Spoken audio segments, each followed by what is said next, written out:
Romero, que es periodista y ex senadora. Gracias por estar aquí. Un placer. En principio, preguntarle por varias cuestiones, pero indefectiblemente hoy es 8 de marzo, Día Internacional de la Mujer, ver usted cómo analiza a las mujeres en la Argentina, cuáles son las deudas que tiene la sociedad con las mujeres en nuestro país.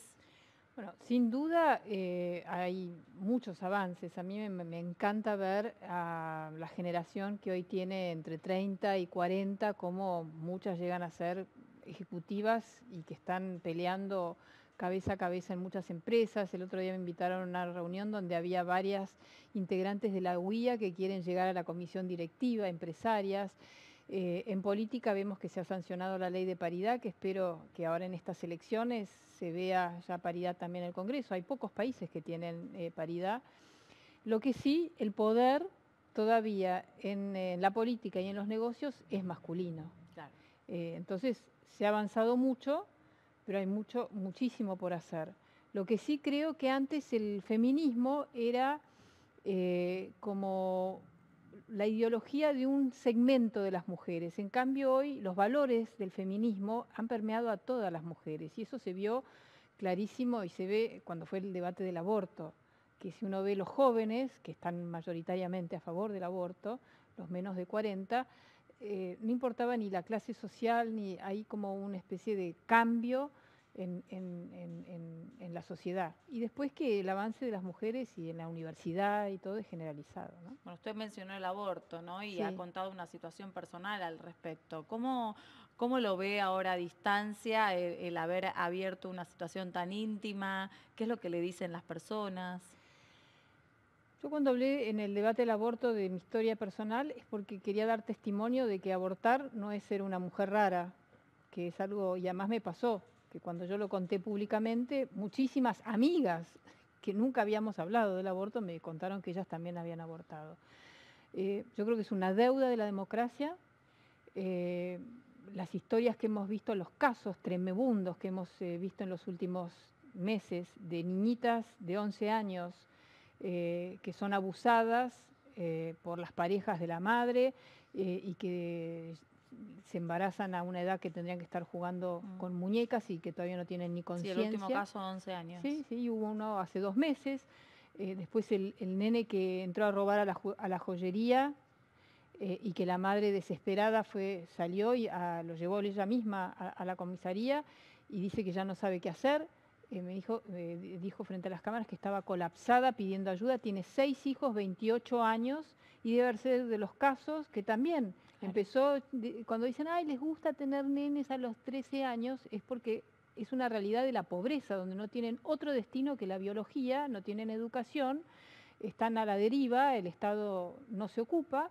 Y el primer hijo muy lindo, pero cuando llega el sexto y están solas, porque esta era una madre soltera con 6 hijos a los 28 años, desesperada porque ya no podía controlar a su hijo. Esa es la realidad de hoy de la Argentina, donde hay 1 de cada 2 niños que es pobre. O sea que el tema del aborto y la planificación familiar me parece fundamental por una cuestión de derechos humanos. ¿Usted cómo analiza la sociedad argentina, ¿no? O las mujeres en general? ¿A quiénes ven como líderes de mujeres? ¿Hay?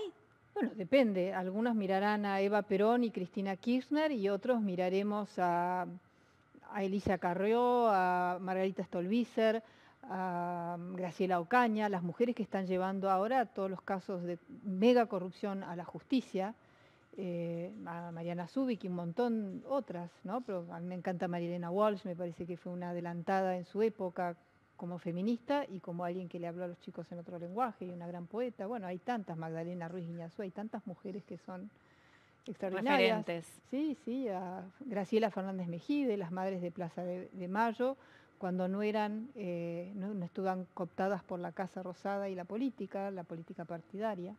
Bueno, vamos a tratar un tema complejo para tratar de explicar un poco de qué se trata, que es el tema IPF, del que usted siempre se vio muy involucrada, no solamente por ser la hija de quien durante mucho tiempo estuvo al frente de la compañía, sino también por aquella carta que le escribió a Cristina Kirchner en su momento, en el que le decía que esta argentinización o esta expropiación que se estaba tratando de firmar en su momento no era como tal, sino que era un acto de corrupción.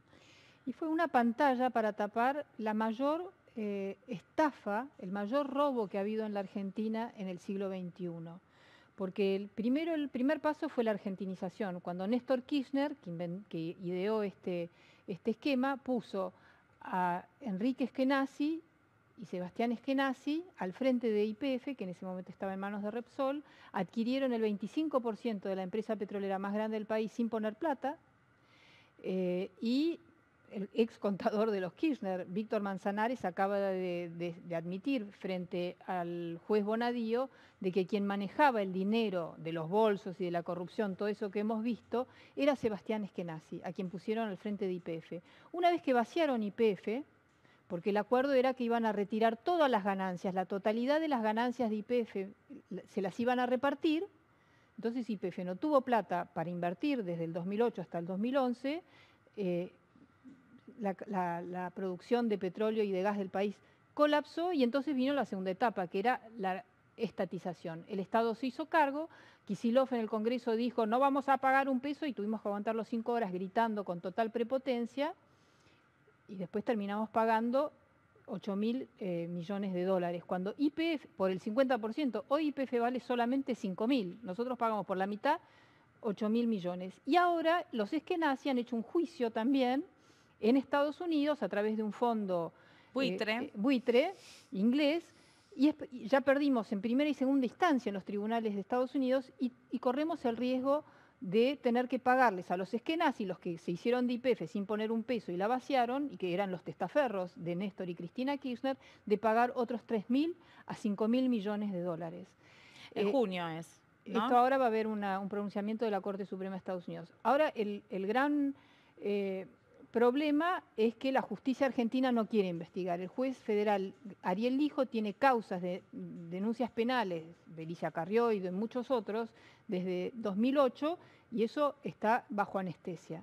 Esa es la realidad. La mayor estafa de la Argentina de este siglo, el mayor robo, no se enjuicia. Y para que sepan solamente, porque cuando hablamos de pobreza parece que no hay relación, pero se robaron 100.000 millones de dólares. Ahora tenemos que pagar otros 3.000. ¿Saben cuánto costó el mayor descubrimiento científico de este siglo, que fue decodificar el genoma humano? 3.000 millones de dólares. Claro. Los Kirchner se robaron 100.000 millones de dólares del petróleo de la Argentina. Lo despilfarramos mientras nosotros tenemos 1 de cada 2 niños que es pobre en la Argentina. Ahora, la situación es más compleja y se me ocurre pensar con todo lo que usted está mencionando y las cifras que está mencionando. Son cifras que no las podemos exorbitantes, entender. Claro, son exorbitantes. ¿Por qué no trasciende más? ¿Por qué no hace más ruido este tema? Porque la justicia no quiere investigar y el gobierno tampoco. Así como el gobierno decidió investigar la obra pública y una de las primeras cosas que se hizo fue desde Vialidad Nacional, fue investigar la obra pública y así fue como Cristóbal Lázaro Báez fue a la cárcel rápidamente por los sobreprecios, porque la mayoría de la obra pública se le había dado a Lázaro Báez. En el tema del petróleo no quieren investigar, ni el gobierno ni YPF. No sé por qué. Habría que preguntarles por qué este gobierno no tiene la misma decisión que en Brasil con el Lavallato, ¿sí?, de investigar la mayor corrupción que ha habido en la Argentina y que hasta hoy tiene un costo fenomenal en la situación del país. Ahora, es un caso que toca a la Argentina, es un caso que toca España, porque también está involucrado el caso Gürtel en el tema. Es un caso que toca diferentes empresas que se dan en España, en Australia, en la Argentina también. Sí, porque la argentinización fue una mentira. Los Skenazy crearon 2 empresas en España para adquirir YPF y que el holding estaba en Australia. Así que todo fue una gran puesta en escena, un bluff para el gran robo que hicieron los Kirchner del petróleo en la Argentina. ¿Y cómo vamos detrás de la figura de este abogado que aparece, Ricardo Paz Herrera, que denuncia después en un video incluso cómo vaciaron en activos a la empresa transfiriéndolas con 46.000 millones de dólares? Sí.